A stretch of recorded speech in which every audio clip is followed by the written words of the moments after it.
Regarder la pornographie en couple, c'est une bonne ou une mauvaise idée? Hein? Tu es avec ton mari, tu es avec ta femme. Vous êtes assis. Hein? À ce moment-là, vous êtes en train de regarder la pornographie. Vous êtes en train de regarder les gens qui font « Ah! » Est-ce que ça, c'est une bonne idée ou une mauvaise idée? C'est ce qu'on va voir dans la vidéo d'aujourd'hui. Hein? C'est vraiment important. Donc, avant de continuer, d'abord, je vais me présenter. Je suis Laetitia, je suis coach en relations amoureuses. Je suis également sexothérapeute. Et sur cette chaîne, nous partageons tout ce qui concerne l'épanouissement du couple et le choix du partenaire. Si c'est des sujets qui t'inspirent, n'oublie pas de t'abonner et surtout d'activer la cloche de notification. Comme ça, tu seras averti à chaque fois que je vais poster une nouvelle vidéo. N'oublie pas de mettre un j'aime pour permettre à l'algorithme de YouTube, c'est un robot. Hein. Il faut lui permettre de voir que vous aimez mes vidéos pour que les vidéos soient propulsées. Nous sommes une équipe. Hein? En plus, ce que tu ne dois pas oublier de faire, c'est de regarder. Il faut regarder la vidéo jusqu'à la fin. Parce que du début jusqu'à la fin de la vidéo, chaque point compte. Et surtout, à la fin, je vais vous donner ça sera des conseils extraordinaires pour nous chers couples. Hein? Donc, du coup, regarder la pornographie en couple, c'est une bonne ou une mauvaise idée? Hein? C'est ce qu'on va voir aujourd'hui. Moi, je vais simplement vous donner mon point de vue. Je vous donnerai aussi mes conseils. Et ensuite, vous savez que j'aime vous lire. J'aime lire vos commentaires. Je vais lire ce que vous allez me dire. Laetitia, nous, on aime ça. Je vais lire vos commentaires et ça va me faire plaisir. Donc, aujourd'hui, pour moi en tout cas, regarder la pornographie en couple, pour moi, c'est une mauvaise idée.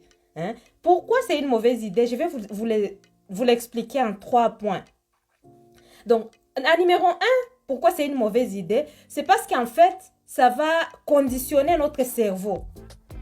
Vous savez, comme j'ai l'habitude de vous le dire, que le cerveau, c'est le premier organe sexuel. C'est le cerveau, oui. Et il y a d'autres choses. Le premier organe sexuel, c'est le cerveau. Maintenant, toi, si tu es habitué, en fait, tu habitues ton cerveau à regarder d'abord la pornographie.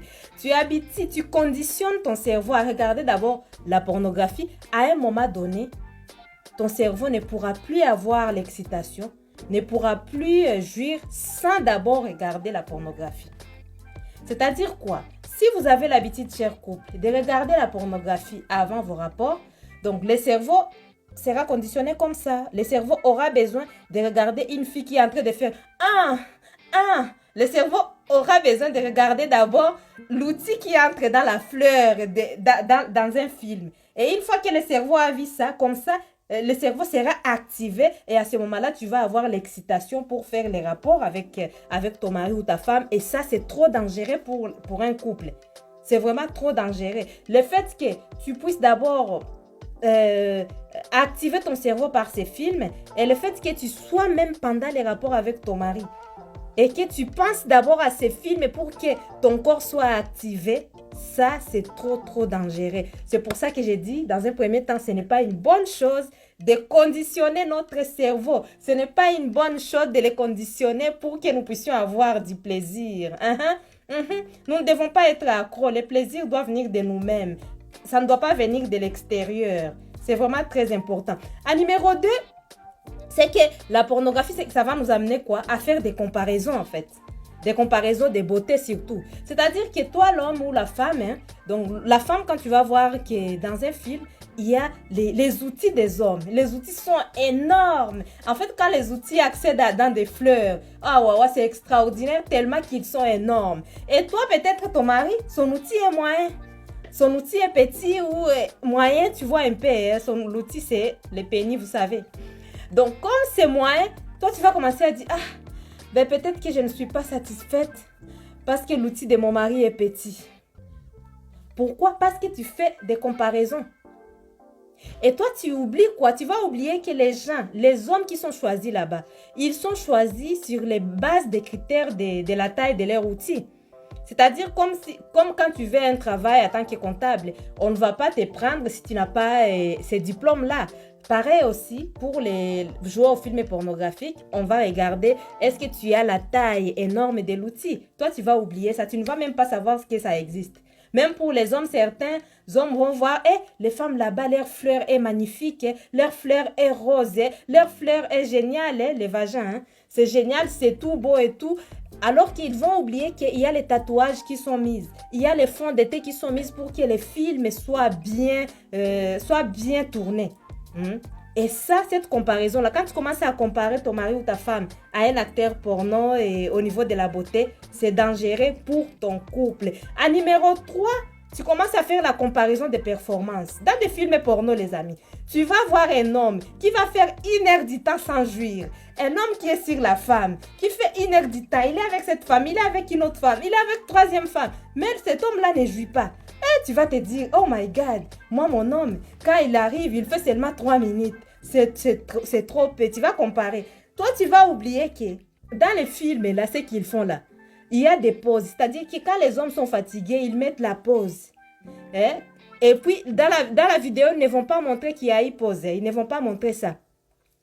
Et toi, tu vas gâcher en fait, psychologiquement, tu vas en fait gâcher ton couple pour rien. Même pour les femmes. Toi, tu vas voir, toi, un homme, tu vas voir les femmes. La femme, on la prend dans dans toutes les positions. Même les positions très difficiles. La femme, elle est en train de montrer comme si elle vit. On la prend dans cette position, je ne sais pas, position bizarre, mais elle est en train de faire « Ah, c'est doux, alors que ce n'est pas doux. Cette femme-là, elle souffre. Mais comme elle joue son rôle, elle doit montrer que c'est doux. Maintenant, quand toi, ta femme ne réussit pas ça, tu commences à dire « Ah, ma femme ne connaît rien, ma femme ne connaît rien. » Tout ça parce que tu as fait la comparaison avec les acteurs et les actrices porno et c'est trop dangereux pour ton couple. Autre chose que nous oublions en numéro 4, c'est les médicaments. Les acteurs et les actrices, ils prennent des médicaments. Des fois, ça peut être... ça peut être en fait ça peut être toutes sortes de médicaments pour qu'ils soient performants. Et toi, tu ne vas pas vouloir que ton mari ou ta femme prenne des médicaments. Pour qu'il soit performant parce que tu tiens à lui, tu tiens à elle. Tu veux qu'elle soit en bonne santé parce que vous êtes ensemble jusqu'à ce que la mort vous sépare. Chers amis, tout ça, c'est ce qui me fait dire que non, moi, je ne trouve pas que ça soit une bonne idée de regarder en couple la pornographie, surtout que la pornographie, ce n'est pas l'exemple, ce n'est pas la vraie réalité. En fait, la vraie réalité des rapports sexuels, c'est le rapport qui est fait entre toi et ta femme. C'est-à-dire que vous êtes ensemble, vous vous aimez, vous avez la communication sexuelle en fait. Et cette communication sexuelle te permet de dire, au cas où tu es dans une position penchée qui te fait mal, tu dis bébé, j'ai mal ici, changeons de position. C'est ça. Au cas où tu trouves que non, tu vas finir au bout d'1 minute, peu importe si tu vas finir au bout de 30 secondes par exemple, bébé, ça vient bébé, et puis vous deux vous rigolez. Même si ça vient rapidement, vous rigolez, vous deux. C'est ça la communication sexuelle. Vous n'êtes pas là en train de chercher la performance. Vous n'êtes pas là en train de dire que non, en train de vous piéger. Lui, il ne sait rien. Lui, non, vous n'êtes pas dans ça. Vous êtes tellement amoureux. Vous avez tellement de communication. Vous cherchez à vous satisfaire en communiquant. En plus de ça, ce qui va vous aider parce que là, tu es en train de dire, Laetitia, donc on ne doit rien regarder. Si, vous devez regarder des choses, les amis. Regardez des livres. Il y a des livres là où il y a des positions, là où il y a des explications, des Kama Sutra par exemple, et d'autres livres. Vous regardez, ça va vous permettre de pimenter votre couple, de savoir modifier les positions, de savoir essayer, tester. Et même vous deux, tellement que vous faites souvent l'amour, vous allez vous-même chercher les positions qui vont... Vous-même, vous allez créer des positions. Vous allez créer des positions. Et c'est génial, c'est tellement doux. En fait, autre chose que tu peux faire, c'est aller au cinéma. Tu vas au cinéma avec ton mari ou avec ta femme. Il faut chercher des films. Des films que vous pouvez regarder rarement aussi. C'est pas tout le temps. C'est-à-dire que quand vous sortez en amoureux, moi, ça m'arrive par exemple...